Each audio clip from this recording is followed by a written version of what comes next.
Hey friends, so today we are at my mother-in-law's and we're going to do a garden tour of all of her landscape beds and her containers. She's got a lot of containers, very competitive with the number that I have. I don't know, we'll have to count them as we go today because I'm not sure on how many containers she actually has, but she has stuff in containers and she plants a bunch of annuals in her flower beds. So let's go take a look at everything that she has going on. Okay, so we are going to start on her front porch here. So she has lots of shade. She gets morning sun, probably like this container is still getting a little bit and it's around noon.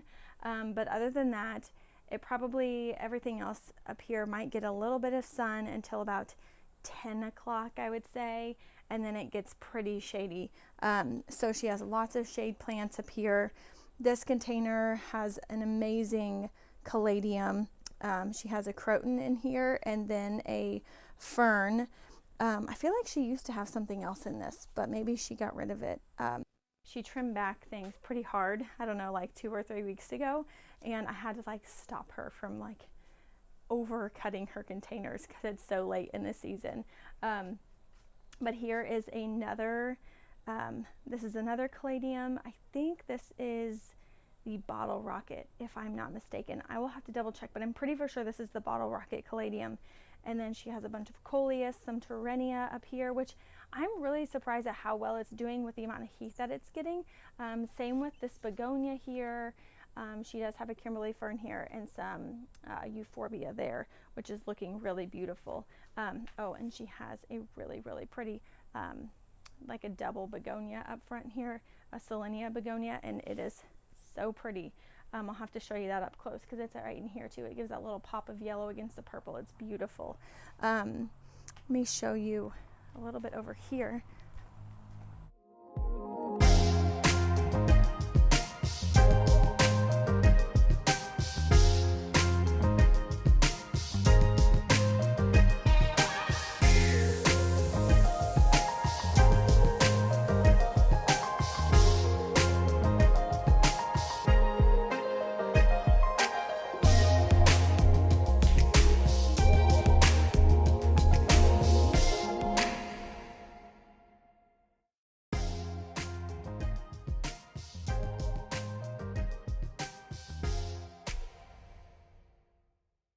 Okay, so this is one of her containers that she has up here and more in the front.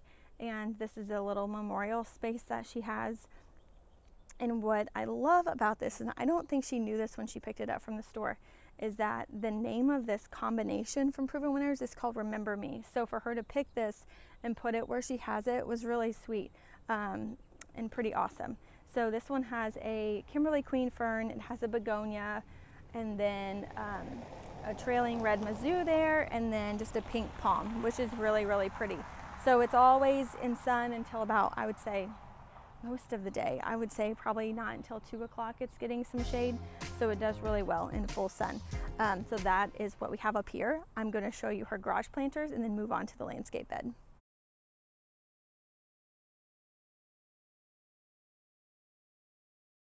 We have these containers here, and the containers they're in are by Maine. I believe it's the Fairfield line, and it's the line I care for least from Maine, just because they don't have a fill hole, so it's really hard to tell if the reservoir is full or not just by top watering, because you have to top water a lot to be able to get that down in there.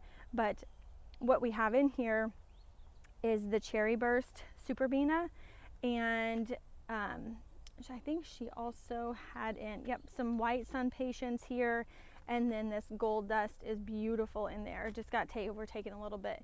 But what I love is that we took this, it was a globe, a Mandevilla globe, and we just kind of trained it to go up a wire. She put like a fishing wire up here, and I wish that we could have taken the fishing wire and kept it going above the garage, because I think it would have kind of flowed all the way over, kind of like Tracy from Hey Honeysuckle. She did that last year with her Mandevillas, and it was so pretty.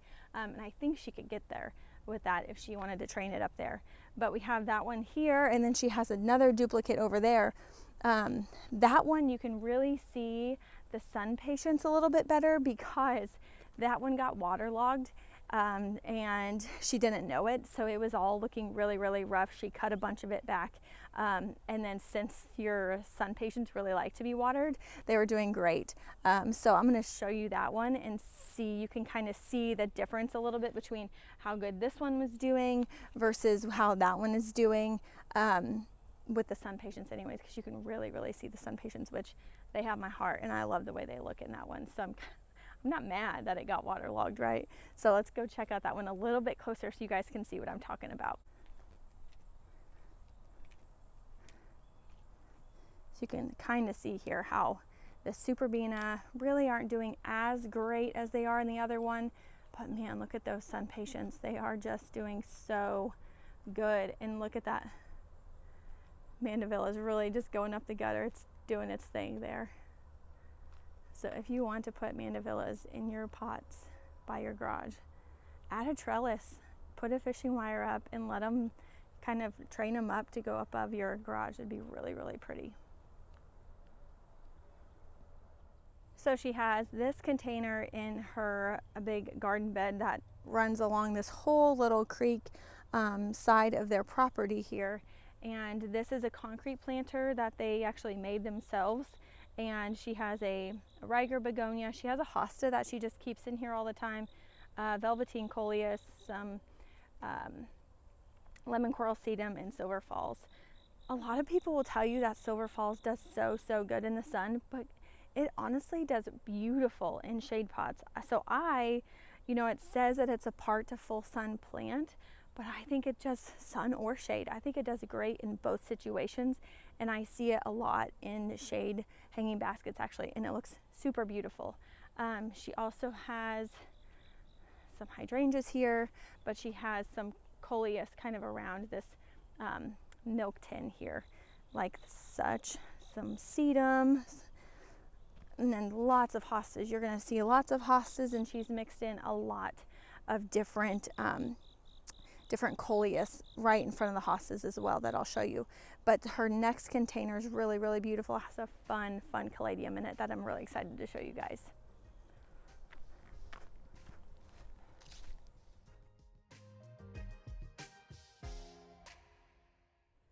So this is a really fun shade combination. This elephant ear is actually back behind this container. It just gives a little more interest from the road and is really, really pretty. Kind of makes it look like it's all part of this one piece here. But this is some coleus, some dragonwing begonias. She has that Rex begonia. It started out super small. It was just a plug, so it's still a baby growing in there. But I really would like to see it if we brought it in over the winter, how it would do. And this actually is the bottle rocket. I told you earlier that red one was the bottle rocket, but that is actually the scarlet flame, and I apologize for that. But this is the bottle rocket caladium. It is so fun and so beautiful. I just love the way that one works, and that one is a sun or shade, so it can take both locations. I love a good dragonwing begonia. They're super easy. They make a huge statement with only a couple plants. So if you are needing to, let's say, cut back on your budget for plants, which who does that, right? But if you're wanting to get more bang for your buck in the shade, these dragon wings are always a really, really great option, and they're super easy for you. And I even find that they take a little bit more sun than what they say. So obviously I wouldn't put them in direct sun, but if they get 4 hours of sun, they're going to be okay. Morning sun, fine. I would say your late afternoon sun, like 2:00 p.m. and later, it might be a little tough on them, but I think they'll still be okay. Again, she's got some coleus in her landscape beds with her hostas, and then a big giant macho fern. If you have not done a macho fern, you don't know what you're waiting for. I don't know what you're waiting for is what I should say, because this is amazing. It gets these giant leaves that I just love, that are better than the Boston ferns. It's just kind of louder than a Boston fern, and to me it's more pretty than a Boston fern. But I have seen a lot of people grow some big, massive, beautiful Boston ferns that I love, so I'm not hating on them. I just would prefer the macho fern a little bit more. I'm going to take you now to the back of her house where she has a lot of containers back there. So apparently I thought it was really good to do this video on the ultimate hottest day of the year. I think it's 110 degrees today. but luckily her house has a lot of shade, so it really isn't too bad, and I just keep going in and getting some water. But yeah, so lots and lots of shade plants, thankfully, today.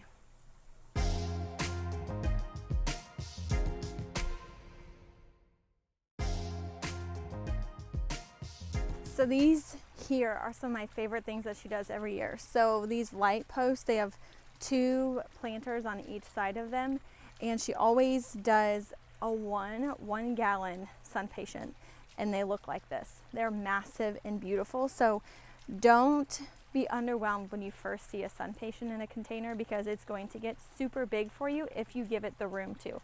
Now, if you put it in a little container, it's just going to stay little, but if you give it enough room to grow, these guys are incredible. And then one of my favorite containers that she has here, she has some really good ones here that I absolutely love. So let's go check out one of my favorite ones that she did that I probably would have never put together myself, but it is incredible. So this one is so pretty.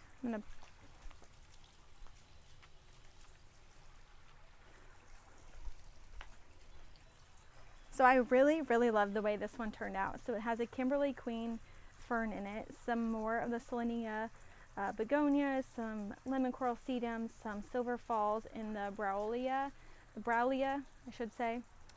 So this planter I am in love with. So she has the Kimberly Queen fern, a lemon coral sedum, silver falls, Solenia yellow begonia, and then a white Browlia.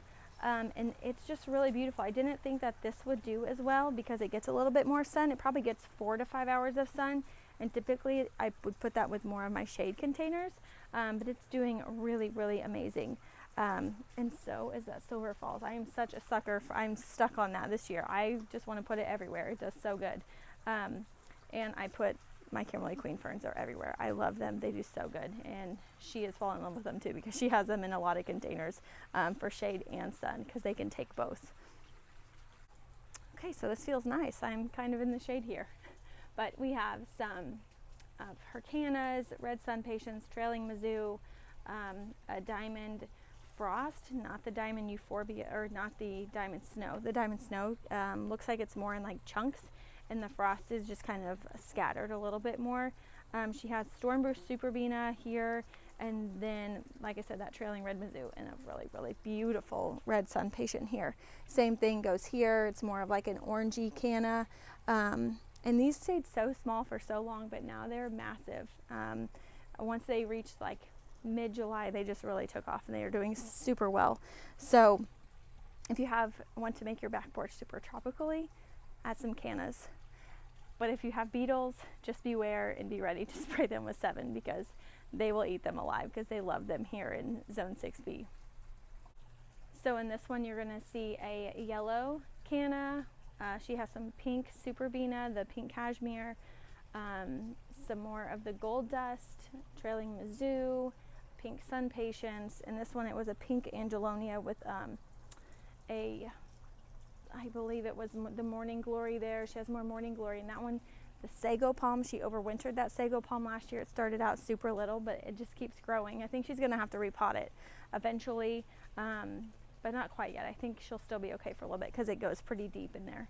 And then she has a vintage double super bells or calibrachoa from Proven Winners there. And if you guys want to save yourself on watering, if you have this many plants, or maybe you don't, and you just don't want to have to unroll and re-roll them back up, these giraffe hoses are amazing. They're from Amazon. I'll put them in the link in the description. I'll link them in the description here. We have them all over. I do have a hose link. I do like my hose link a little bit better, but for the price of this off Amazon, it's really great. Just make sure you are buying the 5/8 and not the 1/2 inch, because the 1/2 inch is too small and it kinks a lot more, and I just don't like it as much. But everyone needs one of these roll-up hoses. They will save your life. Okay, so for this one, she didn't care for this one as much this year, and I just really love it. It has that Bossa Nova, and then the Riger begonia, and then this is the Prince Tut, because again, I try to steer people away from the King Tut. Unless you have a massive space or a massive container, I just don't recommend it, because it gets so big. But just look how that pink and the peachy color in that Bossa Nova white pairs with that pink begonia. It is so beautiful, and especially with it being in that blue pot, everything just kind of pops a little bit more. So I absolutely love this container, and I don't know what she's talking about. I love it. See here, lots of sun patience in the ground she's done, which are such a good choice because they're so easy in the ground and they do so great. And this is her hosta bed. Isn't this incredible? I mean, look how giant that hosta is back there. It's so big. So friends, that is all I have for you today. I will do part 2 of our garden tour next week, where you will see another part of her deck where she has some more, a couple more containers, her amazing hosta bed, and then some other containers on the other side of the house. So we will see you guys soon, and have a great day.